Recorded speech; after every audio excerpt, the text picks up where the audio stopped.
610 chevaux sur la V10+, quand la version V10 classique monte jusqu'à 540 chevaux. La plus haute de la catégorie. La particularité de cette version-là en V10+, c'est qu'on va avoir des lamelles à l'avant qui vont être en carbone. Ça c'est très discret, mais c'est quand même là. Et c'est du vrai carbone. Carbone brillant, tout à fait. L'apparition des full LED, donc qui est de série sur l'ensemble des R8 maintenant, avec une option possible en laser. Vous avez une option pour avoir les feux laser. Les jantes sont spécifiques aussi Les jantes qu'on a sur celle-ci sont de série sur la V10+. On est sur du 19 pouces, avec une particularité, c'est que les pneus avant sont un peu moins larges que les pneus arrière.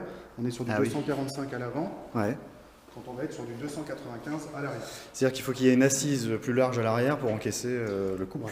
Nouveau sidebag également, pour lui donner une ligne encore plus dynamique qu'elle n'était. Alors ça c'est important dans la nouveauté, effectivement, on voit qu'on a voulu garder une continuité dans la ligne maintenant. Tout à fait. Ouais, ça change. Possibilité de combiner différents coloris sur lesquels sur l'ancienne on était un petit peu limité. Là aujourd'hui vous pouvez faire ce que vous voulez, on peut mettre du carbone, on peut mettre du noir brillant. Personnalisable. Énormément de possibilités. Particularité également de la V10+, on va retrouver cet aileron tout en carbone brillant également. Ah ça c'est ouverture automatique avec vérin. Système de vérin. Système de vérin. Et là on voit que toute la protection moteur est en carbone également pour un gain de poids. Et on a cette fameuse barre de... Alors ça c'est pour éviter les distorsions, pour la rigidité du châssis. C'est pour rendre le véhicule plus rigide. Et comme on est amené à faire de grosses performances sur circuit bien sûr, on a un véhicule qui va être beaucoup plus rigide grâce à ces barres de renfort. Parce que sur l'ancienne génération il n'y avait pas cette croix de mémoire. Ce que j'adore c'est la signature lumineuse des Audi. Ce travail dans le feu là. Avec ce qu'on appelle le clignotant dynamique. Ah oui, alors le clignotant dynamique. Ah ouais. Ça c'est magnifique. Ça c'est magnifique. Super. Ce qui m'attire l'œil là, depuis tout à l'heure, c'est la taille du disque de frein à l'avant. Alors là on est sur des disques en céramique qui sont de série sur la version V10+. Donc là effectivement par rapport à la puissance développée, il faut pouvoir l'arrêter la voiture. Oui, parce que 0 à 100 en 3 secondes avec une vitesse de pointe qui doit être donnée à plus de 300 km/h, je crois. Tout à fait, oui, 330 km/h. Donc même principe que l'Audi TT, on va pouvoir tout personnaliser directement du volant. Sur certains véhicules, on est obligé de passer par ce qu'on appelle le système MMI. Donc là, on est sur un système MMI Touch. Donc, qui nous permet d'écrire directement en écriture intuitive.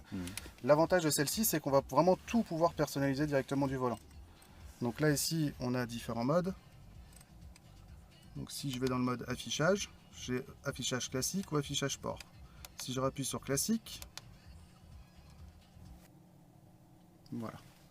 Donc là on est repassé dans un mode classique avec possibilité d'agrandir. Ça c'est vraiment à la carte. Les nouveaux tableaux de bord. Donc tout est personnalisable, on a l'ordinateur de bord qui va nous donner des informations sur pas mal de choses. On va avoir le menu radio, bien sûr, le menu téléphone et la cartographie qu'on connaît déjà un petit peu, donc comme on l'avait vu sur l'Audi Q7, avec possibilité également d'agrandir. D'avoir une vision globale sur le GPS.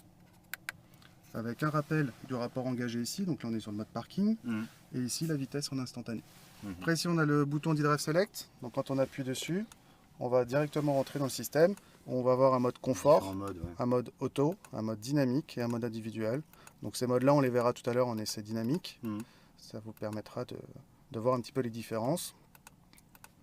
Et quand je vais dans le mode individuel... Ouais, parce que ça c'est la voiture à la carte, là on a envie de se faire... Voilà. Là vous pouvez personnaliser le moteur, l'amortissement, la direction dynamique, le quattro et la sonorité moteur. Et alors ce que j'aime beaucoup c'est ça. Ici on est sur des réglages à l'affichage à l'intérieur du bouton, avec ce clic particulier, très qualitatif. Donc là on a un mode confort. Effectivement, très bon sens, très docile. Très souple. Très souple. Pour une voiture de cette catégorie. Bah on est quand même dans une supercar là, il faut pas l'oublier. Sur un véhicule qui fait quand même 610 chevaux, donc 0 à 100 en 3 secondes 2. C'est super silencieux en tout cas.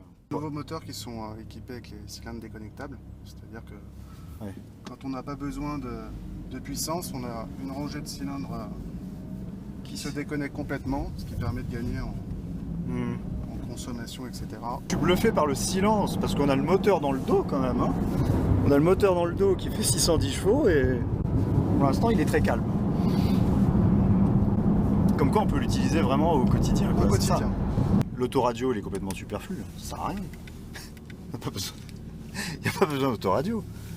D'ailleurs on voit pas où il est d'ailleurs, mais enfin, il est complètement dans les menus mais.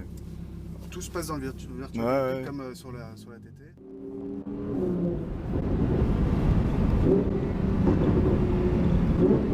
C'est sympa les tunnels.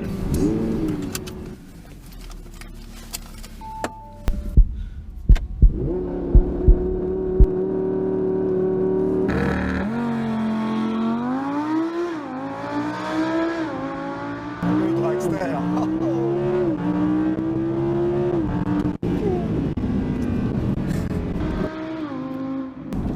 C'est vrai que ça plaque, hein. Oh là là. Extérieur.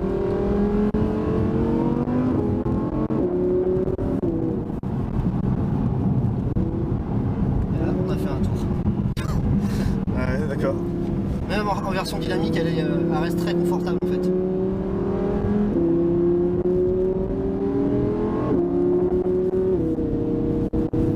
Et la boîte et la rapidité d'engagement des rapports.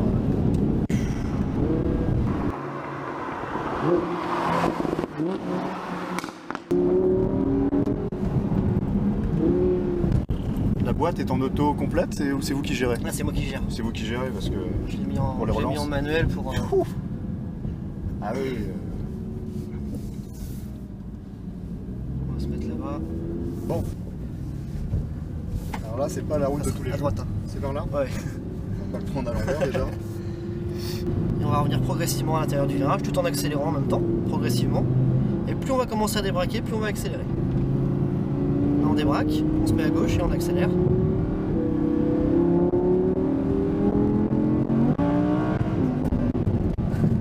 Ah ouais.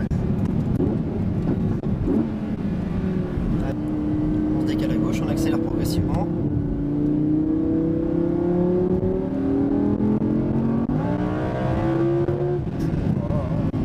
C'est impressionnant. Parce qu'en fait du coup la boîte va aussi réagir en fonction de comment on écrase l'accélérateur. Ah oui, là. Du coup, Ah bah là, j'y suis allé, hein, franco. Mais j'ai vu. ça part. Hein. On accélère progressivement.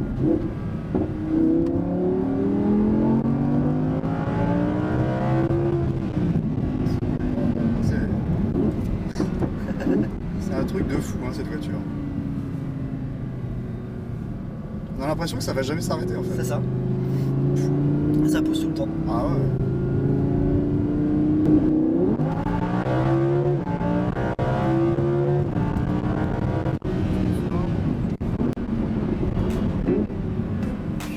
Vous avez senti l'arrière là? Ouais, l'arrière est un peu parti là.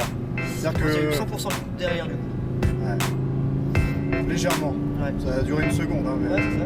c'est le démarrage. Ouais. C'est grisant, hein. Bah, à force de faire des tours, là, ça.